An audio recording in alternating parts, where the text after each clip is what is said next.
محل کا بادشاہ دوسری قسط۔ دارا بغیر سوچے سمجھے بھگی میں جھٹ سوار ہو گیا اور کھڑکی سے سر نکال کر باہر دیکھنے لگا کہ اس کے دوست اب یقیناً پیچھے رہ گئے ہوں گے۔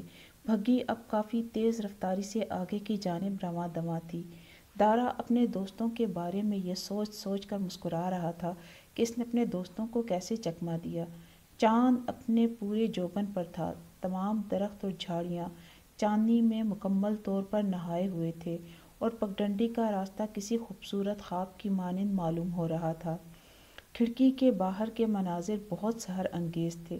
جب اسے یقین ہو گیا کہ اب وہ بہت دور نکل آیا ہے تو اس نے اطمینان کی ایک لمبی سانس لی اور اپنے سامنے دیکھا تو خوف سے اس کی چیخ نکلتے نکلتے رہ گئی۔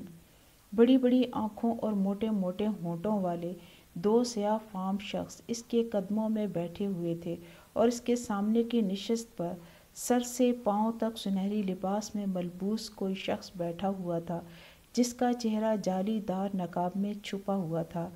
اس کے سر پر جگمگ کرتا سنہری تاج تھا جس پر مرغی کے انڈے کے برابر سفید موتی نصب تھا۔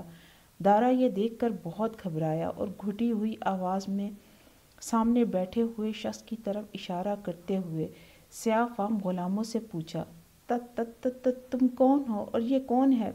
غلام باادب ہو کر بولے، بادشاہ سلامت، ہم آپ کے خادم ہیں اور یہ ملکہ عالیہ۔ آپ کو کسی چیز کی ضرورت تو نہیں؟ دارا خوف سے کپکپاتے ہوئے بولا، کون بادشاہ؟ اب دوسرا غلام احترام میں ڈوب کر بولا، آپ ہیں ہمارے بادشاہ اور ہم آپ کے غلام ہیں۔ دارا یہ سن کر سکتے کی حالت میں آ گیا۔ اسے یقین ہو گیا کہ اب وہ انجانے میں کسی مصیبت میں پھنس چکا ہے۔ وہ ان عجیب و غریب لوگوں کے چنگل سے بچنے کے لیے بھگی سے چھلانگ لگا کر فرار ہونے کے لیے کسی مناسب موقع کا انتظار کرنے لگا۔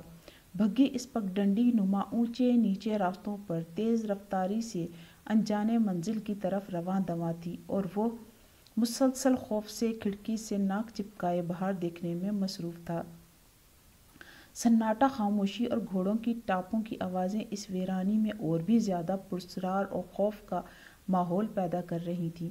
یکایک بھگی کی رفتار آہستہ ہو گئی۔ دارا نے کھڑکی سے جھانک کر بھگی کو نشیب کی طرف رواں دواں دیکھا تو اس نے بھگی سے فرار ہونے کے لیے خود کو ذہنی طور پر تیار کر لیا۔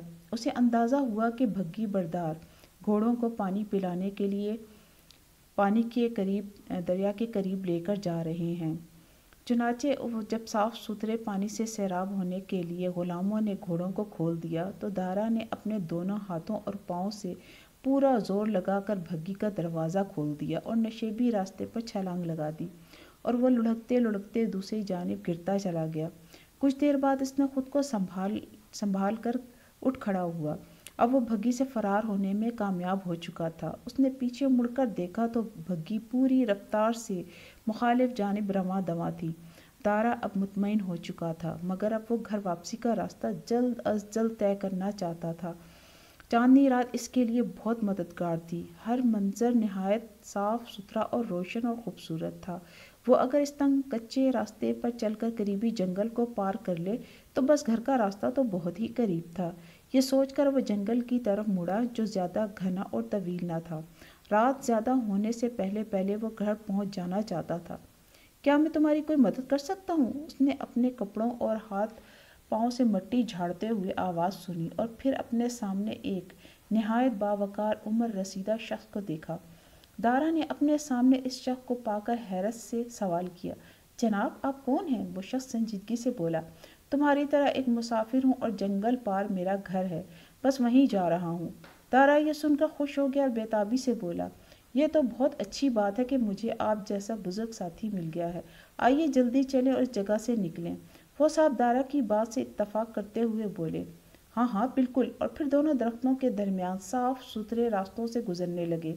دارا ہنستے ہوئے اپنے دوستوں کے ساتھ کھیل میں گڑبڑ کرنے اور خود کو 7 مرتبہ بادشاہ بننے کا واقعہ سنا رہا تھا اور وہ بزرگ خاموشی سے اس کی سرگزشت سن رہے تھے۔ اچانک دارا نے دیکھا کہ سامنے کے درختوں کی اوٹ سے کوئی نمودار ہو کر تیز تیز قدم اٹھاتے ہوئے انہی کی جانب چلا آ رہا تھا۔ چند لمحوں بعد جب وہ شخص ان کے بالکل قریب آن پہنچا تو اسے محسوس ہوا کہ یہ شخص تو بہت جانا پہچانا ہے۔ اس نے سامنے سے آنے والے